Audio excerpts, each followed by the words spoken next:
చిన్నారులారా, విద్యార్థిని విద్యార్థులారా, శతక సుధ అనబడి పాఠ్యభాగంలోని అమృత ప్రవాహంలో మనం ప్రయాణం చేస్తూ ఉన్నాము. ఒక్కొక్క అమృత బిందువుని ఆస్వాదిస్తూ ఉన్నాము. అపురూపమైనటువంటి నైతిక విలువలకు బోధించేటువంటి ఎన్నో సుగుణాలను తెలియజేసేటువంటి ఎన్నో శతక పద్యాలని నేర్చుకుంటూ ఉన్నాము. మరి ఈ శతక సుధ అనేటువంటి పాఠ్యభాగంలో చివరిది 8వది చివరిది అయినటువంటి పద్యాన్ని తెలుసుకుందామా? ఈ పద్యాన్ని తెలుసుకునే ముందు ఇక్కడ ఒక బొమ్మలు కనిపిస్తున్నాయా మీకు? ఇక్కడ చూడండి, ఇక్కడ ఇద్దరు వ్యక్తులు కనబడుతున్నారు. ఇందులో మొదటి వ్యక్తి నేను చెప్పిందే కరెక్టు, నేను చేసిందే కరెక్టు అన్న ధోరణిలో ఉన్నాడు కూర్చొని దర్జాగా. రెండవ వ్యక్తి తప్పు ఏదో చేసినట్టుగా పశ్చాత్తాపంతో చేతులు రెండు దగ్గర పెట్టుకున్నట్టు కనబడ్డాడు.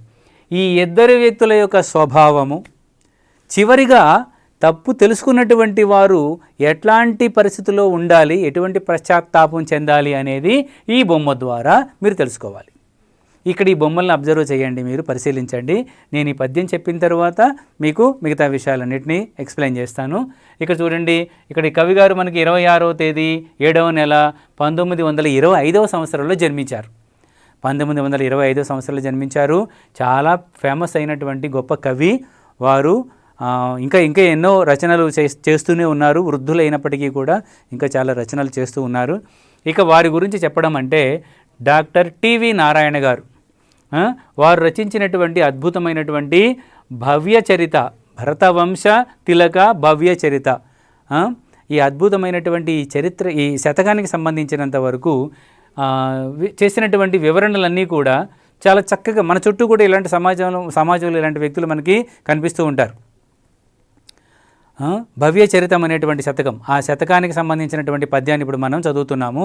ఇందులో తప్పు చేసేటువంటి వాళ్ళు, తప్పు తెలిసిన తర్వాత ఒప్పుకునేవాళ్ళు, తప్పు చేసిన తర్వాత తెలిసినా కానీ ఒప్పుకోనటువంటి వాళ్ళు, ఇలా రకరకాల వ్యక్తులు మనకి కనబడుతూ ఉంటారు. తప్పులు చేసేటప్పుడు తప్పులు ఎన్నువారు తమ తప్పులు ఎరుగరాయా విశ్వదాభిరామ వినురవేమ అని పద్యం చదువుతాం కదా. అంటే కొంతమంది ఏం చేస్తారంటే చాలా గడుసుతనంతో వాళ్ళే పొరపాట్లు చేస్తూ ఉంటారు. ఎదుటి వాళ్ళు లోపాలను మాత్రం ఎప్పటికప్పుడు వేలెత్తి చూపిస్తూ ఉంటారు. తప్పులు వాళ్ళు ఏమీ చేయరన్నట్టుగా. ఇది కొంతమంది తెలివితేటలకు సంబంధించినటువంటి విషయం. కానీ తర్వాత ఎక్కడో దొరికిపోతారు. దొరికినప్పుడు సమాజం అందరి చేత కూడా అనిపించుకుంటారు. ఇక్కడ ఇంకొక విషయం ఏంటంటే, తప్పు చేసిన తర్వాత ఆ తప్పును ఒప్పుకోవాలా వద్దా, ఒప్పుకున్నటువంటి వాడి స్వభావం ఎటువంటిది, ఒప్పుకోనివాడి స్వభావము ఎటువంటిది అనేది మనకి ఈ పద్యంలో తెలుస్తుంది. తప్పు చేసిన తర్వాత తెలుసుకున్నటువంటి వాడు ఆ తప్పుని ఎలా తెలియజేయాలి, దానికి ప్రాయశ్చిత్తం ఏం చేయాలి అనేటువంటి విషయాలు ఇక్కడ మనము తెలుసుకుందాం. చూడండి, ఈ పద్యాన్ని చూడండి. తప్పు చేసి కూడా తమదగు తప్పును కప్పిపుచ్చువారు కలుషమతులు, ఒప్పుకొనిడివారు గొప్ప మనీషులు భరతవంశ తిలక భవ్య చరిత. ఓ భరత వంశ తిలక భవ్య చరిత, మీరే, అన్ని ప్రతి పద్యంలో ఉన్నటువంటి మకుటాలు మీరే. కాకపోతే కాళహస్తీశ్వర శతకం లాంటి వాటిలలో మాత్రము సాక్షాత్తు పరమేశ్వరుణ్ణి ధ్యానిస్తూ చెప్పినటువంటి అవి వేరే. ఇక్కడ మాత్రం మీ భరత అనే పేరు వచ్చింది అంటే మిమ్మల్ని దృష్టిలో పెట్టుకునేది. ఏమంటున్నారు? భరత వంశ తిలక, ఈ భారతదేశానికి సంబంధించినటువంటి ఈ వంశం మొత్తం భారత వంశానికే తిలకము వంటి వాడా, అంటే గొప్పవాడా, నుదుటన ధరించదగినటువంటి వాడా, ఓ పసివాడా, ఓ విద్యార్థిని విద్యార్థులారా, భవ్య చరిత్ర కలిగిన వారా, గొప్పదైనటువంటి చరిత్ర కలిగిన వారు, భవిష్యత్తులో మీకు గొప్పదైనటువంటి చరిత్ర లభిస్తుంది, మీరు గొప్పవాళ్ళు అవుతారనే ఒక నమ్మకంతో ఆశతో చెప్పినటువంటి మకుటమది భరత వంశ తిలక భవ్య చరిత. అర్థమైందా? ఇక పద్యంలో ఏమంటున్నారు చూడండి, మిమ్మల్ని ఉద్దేశించి ఏమని చెప్తున్నారు. తప్పు చేసి కూడా తమదగు తప్పును, తప్పు చేసి కూడా తమదగు తప్పును, తాము చేసినటువంటి తప్పును కప్పిపుచ్చువారు కలుషమతులు, ఏమెరగనట్టుగా ఉండి తప్పు చేయలేదన్నట్టుగా నాటకం ఆడుతూ కప్పిపుచ్చడానికి నిరంతరం ప్రయత్నం చేస్తూ ఇలాంటి స్వభావం కలిగినటువంటి వాళ్ళు, దుష్టబుద్ధి కలిగిన వాళ్ళు, కలుషమతులు అంటే దుర్మార్గమైనటువంటి స్వభావం కలిగిన వాళ్ళు. వీళ్ళు ఏం చేస్తారంటే తప్పు చేసేస్తారు. ఆ తప్పు ఎదుటి వాళ్ళు ఎక్కడ గుర్తించేసి తమను ఎక్కడ నిలదీస్తారో అనేటువంటి భయంతో తామేమి తప్పు చేయలేదన్నట్టుగా, తమ వల్ల ఎలాంటి దోషాలు లేవన్నట్టుగా, ఏ పొరపాట్లు జరగలేదన్నట్లుగా ప్రవర్తిస్తూ ఉంటారు, తప్పించుకుపోతూ ఉంటారు. కనబడిన ప్రతిసారి కూడా ఆ తప్పు కప్పుపుచ్చుకోవడానికే వాళ్ళు ప్రయత్నం చేస్తూ ఉంటారు. ఇక్కడ ఈ మాటని మీరు ఎన్నో చోట్ల చాలాసార్లు చూసే ఉంటారు. కొంతమంది ప్రమాదాలకు దారితీస్తారు, యాక్సిడెంట్లు చేస్తారు. మేము మా తప్పు కాదు, వాడే అడ్డంగా వచ్చాడనో, లేదంటే యాక్సిడెంట్ చేసేసి ఆ కార్లు విడిచిపెట్టి వెళ్ళిపోవడము. ఇంకా సమాజంలో ఎన్నెన్నో నేరాలు ఘోరాలు చేసి కూడా మాకేమీ తెలియదు, మేము ఆ సమయంలో అక్కడ లేమంటూ ఇలా రకరకాలుగా ప్రవర్తించేటువంటి వాళ్ళు మన చుట్టూ, మన సమాజం చుట్టూలో ఉన్నారు కదా. మరి వాళ్ళని మీరు గమనిస్తుంటారు కదా. వీళ్ళందరూ ఏం చేస్తుంటారంటే చట్టం నుంచి తప్పించుకోవడానికి తమ తప్పుని కప్పిపుచ్చుకుంటూ తాము నేరస్తులము కాము అని ప్రపంచాన్ని నమ్మించడానికి ప్రయత్నం చేస్తూ ఉంటారు. అలాంటి వాళ్ళు ఎటువంటి వాళ్ళట? కలుషమతులు, దుర్మార్గమైనటువంటి స్వభావం కలిగిన వాళ్ళు, దుష్ట బుద్ధి కలిగినటువంటి వాళ్ళు, కలుషితమైన బుద్ధి కలిగిన వాళ్ళు, అంటే దుష్ట బుద్ధి కలిగిన వాళ్ళు అన్నట్టు. మంచి మనసు కాదు వాళ్ళది. మరి ఎవరు మంచి వాళ్ళు అవుతున్నారట? మీరు గుర్తించాల్సినటువంటి ఒకే ఒక్క లైన్ ఇక్కడ ఉన్నది. ఒప్పుకొనేడి వారు గొప్ప మనీషులు, తప్పు చేసి కూడా తమదగు తప్పును ఒప్పుకొనేడి వారు గొప్ప మనీషులు. కప్పిపుచ్చువారు కలుషమతులైతే ఒప్పుకొనేడి వారు గొప్ప మనీషులే. అంటే తప్పు చేశాను, పొరపాటు చేశాను. మీరే ఉన్నారు, స్కూల్లో ఏదైనా పాఠం రాస్తారు, పరీక్ష పెట్టారు, పక్కవాడి దగ్గర నుంచి ఏదైనా ఒక చిన్న మాటని కాపీ చేసి రాశారు అనుకుందాం. మీ ఉపాధ్యాయుడు వచ్చి నువ్వు కాపీ చేసావా అని అడిగారు. అడిగితే సాధారణంగా నేను చేయలేదు, నేనేమి రాయలేదు, నేనే రాశాను అని చెప్పేస్తారు కదా. అది తప్పట. ఈ చిన్న విషయానికే అంత పాపం ఉంటుందా అంటే ఉంటుంది. అక్కడే మొదలవుతుందిగా. తప్పు చిన్నదే కానీ ప్రారంభం అది, మొలక అది, అంకురం అది, విత్తనం అది.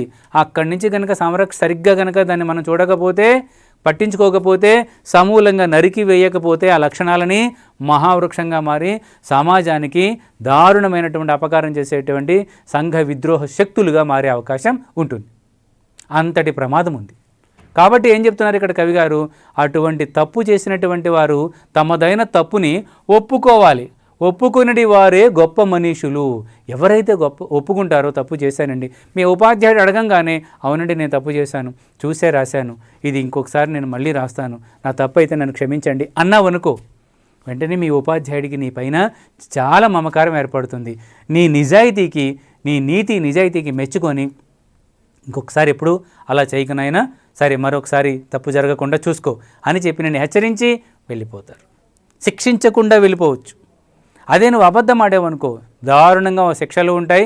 ఆ శిక్షలకి నీకు శరీరానికి బాధ కలిగి, మనసుకి బాధ కలిగి, నువ్వు సమాజం మీద, వ్యక్తుల మీద కోపం పెట్టుకొని పగా ద్వేషాలతో రగిలిపోయి పెద్దవాడు అయిన తర్వాత దుర్మార్గుడిగా తయారయ్యి సంఘానికి ఎందుకు పనికిరానటువంటి పరమద్రోహిగా మారిపోతావు. అలా అవసరమా? అలా అవసరం లేకుండా ఉండాలి అంటే ఈ నైతిక విలువకు సంబంధించినటువంటి ఈ గొప్ప అమృత బిందువుని మీరు ఆస్వాదించాలి. ఇక్కడ చూడండి, తప్పు చేసి కూడా తమదగు తప్పును కప్పిపుచ్చువారు కలుషమతులు, ఒప్పుకొనేడివారు గొప్ప మనీషులు. మనీషులు అంటే గొప్పవారు, పండితులు, విద్వాంసులు అని అర్థం. మరి మీరు చిన్నవాళ్ళు కదా, ఎప్పుడైతే ఈ రకమైనటువంటి లక్షణాలను కలిగి ఉంటారో మీరెవరు? భరతవంశతిలక భవ్య చరిత. ఈ భరత వంశానికే తిలకాల వంటి వారు. అంటే ఈ భరత వంశ నుదుటిని దిద్దబడినటువంటి ఉన్నతమైనటువంటి శక్తి కలిగినటువంటి తిలకము వంటి వారు. మిమ్మల్ని ఆరాధించవలసినటువంటి పరిస్థితి రేపు సమాజంలో రావాలి అన్న ఉద్దేశంతోనే భవ్యమైనటువంటి గొప్పదైనటువంటి చరిత్ర కలిగిన వాళ్ళుగా ఉండాలి అన్న ఉద్దేశంతో ఈ శతకానికి ఆ పేరు పెట్టడం జరిగింది.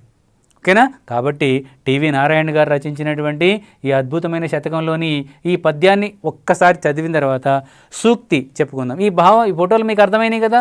నేను తప్పు చేయలేదు అంటున్నాడు. తప్పు చేశాడు వాడు, తప్పు చేయలేదు అని అహంకారంతో ప్రవర్తిస్తున్నాడు, మాట్లాడుతున్నాడు. ఇక్కడ నేను తప్పు చేశాను క్షమించండి అంటూ పాపం మెలుకలు తిరిగిపోతూ తల వంచుకుని నిలబడ్డాడు ఈ వ్యక్తి. ఇది తప్పు చేసినటువంటి వాడు ఉండాల్సినటువంటి విధానం. ఇది చివరిగా క్షమాపణ వేడుకోవాలి. ఎవరి దగ్గరనైతే తప్పు చేశారో వాళ్ళని క్షమాపణ వేడుకుంటే ప్రాయశ్చిత్తం అవుతుంది. తప్పు చేసినప్పుడు ఆ తప్పు సగమైన తగ్గిపోయి ఆ పాపం నుండి బయటపడడానికి అవకాశం ఉంటుంది. చాలా మంచిదైనటువంటి లక్షణం ఇది. మంచి నీతివంతమైనటువంటి పద్యమే కదా. తప్పు చేసి కూడా తమదగు తప్పును కప్పిపుచ్చువారు కలుషమతులు, ఒప్పుకొనేడివారు గొప్ప మనీషులు, భరతవంశ తిలక భవ్య చరిత. ఈ పద్యాన్ని బాగా అభ్యసనం చేయండి. చక్కగా నేను ఇంతకుముందు చెప్పినట్టుగా ఆ బుక్లోనే అన్నిటివి 8వ పద్యంగా కూడా రాసుకోండి. ఆ శతకం పేరు రాయండి, కవిగారి పేరు రాయండి, ఈ భావాన్ని పద్యాన్ని కూడా అందులో నోట్బుక్లో పెట్టుకోండి. ఇక చివరిగా సూక్తి గురించి మనము చెప్పుకుందామా? ఈ సూక్తిలో ఏం కనబడుతోంది ఇక్కడ? పాతదంతా బంగారం కాదు, కొత్తదంతా ఇత్తడి కాదు, తెలివైన వాడు మంచిని ఎక్కడి నుండైనా స్వీకరిస్తాడు. పాతదంతా బంగారం కాదు, కొత్తదంతా ఇత్తడి కాదు. అంటే మెరుస్తుంది. బంగారం పాతకు పడిపోయే కొద్దీ కొంచెం ఎక్కడైనా మెరుగు తగ్గిందనుకోండి, అది బంగారం కాదులే అని అనుకోవడానికి వీల్లేదు, అది బంగారమే. కానీ పాతగా కనబడుతున్న ప్రతిదీ బంగారమా? కాదు. మరి అలాగని మెరిసిపోతూ నిగనిగలాడుతూ కనబడుతున్న ప్రతిదీ ఇత్తడే అవుతుందా? కాదు, రెండూ కాదు. తెలివైన వాడు మంచిని ఎక్కడి నుండైనా స్వీకరిస్తాడు అని చెప్తున్నారు. అంటే ఇప్పుడు మీరు గ్రహించాల్సింది ఏంటంటే, గొప్ప నీతి అన్ని శ్లోకాల నుంచి గ్రహించాల్సింది ఏంటంటే, మెరిసేదంతా బంగారం కాదు. మన కళ్ళ ముందు ఎన్నో గొప్ప గొప్ప విషయాలు మనకు కనిపిస్తూ ఉంటాయి. అందరూ చాలా నీట్గా ఉన్నతమైన వ్యక్తుల్లా మనకు కనబడుతూ ఉంటారు. మరి కనబడ్డ ప్రతి వాళ్ళు కూడా గొప్పవాళ్ళ, అన్నిటినీ నేర్చుకోగలిగినటువంటి వాళ్ళ, పాండిత్యం ఉన్నటువంటి వాళ్ళ, సమాజాన్ని ఉద్ధరించే వాళ్ళ, మీకు మేలు చేసేవాళ్ళ అంటే చెప్పలేము. కాబట్టి ఎప్పుడూ కూడా ఏ వస్తువు విషయంలోనైనా, ఏ వ్యక్తి విషయంలోనైనా తొందరపడి నిర్ణయానికి రావద్దు. బాగా పరిశీలించాలి. అవతల వాళ్ళ యొక్క స్వభావం ఏంటి, వారు మాట్లాడుతున్న విషయం ఏంటి, వారు మాట్లాడేది నిజమా కాదా, ఏం చెప్తున్నారు, ఎంతవరకు నమ్మచ్చు అనే విషయాలని అవగాహన చేసుకోవాలి. చిన్నవాళ్ళు కాబట్టి మొక్కై ఉండగానే మీకు సరైనటువంటి దిశ ఏర్పాటు చేస్తే సమాజానికి గొప్పవాళ్ళుగా మారి మంచి నీడనిచ్చేటువంటి గొప్ప విద్యా వృక్షాలుగా మీరు మారుతారన్న ఆశతో, ఆ ఉద్దేశంతో ఈ పద్యాలన్నిటినీ ఈ విధంగా మీకు చెప్పడం జరిగింది. కాబట్టి ఇందులో ఉన్నటువంటి మంచిని మీరు గ్రహిస్తారు కదా, తప్పనిసరిగా గ్రహించాలి. ప్రతి శ్లోకం, ప్రతి పద్యము అమృతంతో సమానమే. అందులో ఉన్నటువంటి భావము అమృతంతో సమానమే. వాటిని గ్రహించి సమాజంలో బాధ్యత కలిగినటువంటి పౌరులుగా తీర్చిదిద్దబడాలి. అంటే ముందుగా మీరు బాధ్యత కలిగినటువంటి విద్యార్థులుగా మీ జీవితాలను కొనసాగిస్తే తర్వాత తద్వారా మీ ద్వారా సమాజము బాగుపడుతుంది. కాబట్టి ఈ శతక పద్యాలలో ఇంతమంది చెప్పినటువంటి ఈ 8 పద్యాలు ఉన్నటువంటి భావాన్ని గ్రహించండి. ఇక్కడ నా వెనుక ఒక అద్భుతమైనటువంటి ఋషి కనిపిస్తున్నారా మీకు? మొదటి పద్యం దగ్గర నుంచి అంతకు ముందు మాట అవగాహన దగ్గర నుంచి ఆ ఋషి అక్కడ మనకి చాలా చక్కనైనటువంటి ప్రశాంతమైనటువంటి స్థితిలో కూర్చొని మనకి బోధిస్తున్నారు కదా. ఈ వెనుక వెలుగులు చూడండి, దివ్యమైనటువంటి స్వభావం కలిగినటువంటి దివ్యమైనటువంటి ఋషులు. కాబట్టి ఇటువంటి దివ్యమైనటువంటి నీతివంతమైనటువంటి ఎన్నో సుభాషితాలలో, సంస్కృతంలో కానీ తెలుగులో కానీ చక్కగా అద్భుతమైనటువంటి గ్రంథాలు, కావ్యాలు ఎన్నో రచించినటువంటి మహానుభావులు. కాబట్టి ఆ చేతి ముద్ర చూడండి ఒక్కసారిగా, జ్ఞానాన్ని ప్రసాదించేటువంటి అమృతమయమైనటువంటి ముద్ర అది. అంటే సుభాషితము, సూక్తి ముక్తావళి, ఈ సూక్తిని మనకి బోధిస్తున్నటువంటి ఇటువంటి సూక్తులతో ఈ పద్య భాగంలో ఉన్నటువంటి వీళ్ళందరూ కూడా ఈ ఋషి సమానులే. ప్రాచీన కాలంలో వేద విద్యలు నేర్పేటువంటి కాలంలో ఆశ్రమ వాతావరణము ఇలా ఉండేది. చుట్టూ అనేక మంది శిష్యులు కూర్చునేవారు. ఈ ఋషులు అక్కడ ఆశ్రమంలో పర్ణశాల పక్కన పెద్ద పచ్చని చెట్టు కింద కూర్చొని నిరంతరం విద్యాబోధన చేస్తూ ఉండేవారు. ఇక్కడ అనేకమైనటువంటి ఆశ్రమాలు ఉంటాయి. ఆ విద్యార్థులు కూడా ఆశ్రమాలలో ఉండేవారు. వేదం గురించి చెప్పేవారు, అపురూపమైనటువంటి జ్ఞానాన్ని గురించి చెప్పేవారు. ఆ కాలంలో అందరూ కూడా ఎంతో గొప్పదైనటువంటి విజ్ఞానాన్ని పొంది ఉండేవారు. మరి ఈ కాలానికి వస్తే ఎంత మార్పులు జరిగినాయి, కాలాలు మారినాయి, విద్యా విధానాలు మారినాయి, కానీ నీతి ధర్మము మారవు. అవి అన్ని కాలాల్లోనూ అనుసరించదగినటువంటివే. కాబట్టి మోడర్న్ ఎడ్యుకేషన్ ఎంతగా మారినప్పటికీ కూడా సమాజానికి మేలు చేసేటువంటి నీతి మారదు, నైతిక విలువలు మారవు, ధర్మము మారదు, ధర్మ ఆచరణము కూడా మారదు. కాబట్టి మీరు ఏ కాలమైనా సరే ఖచ్చితంగా ఇటువంటి వాటిని గ్రహించాలి, నిరంతరం అభ్యసనం చేయాలి. తద్వారా మీరు మంచి కీర్తిని పొందాలి.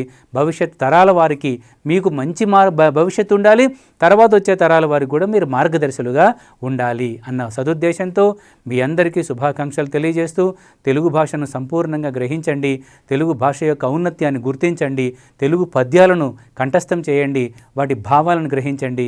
మీ అందరికీ శుభం కలగాలని ఆశీర్వదిస్తూ శుభమస్తు.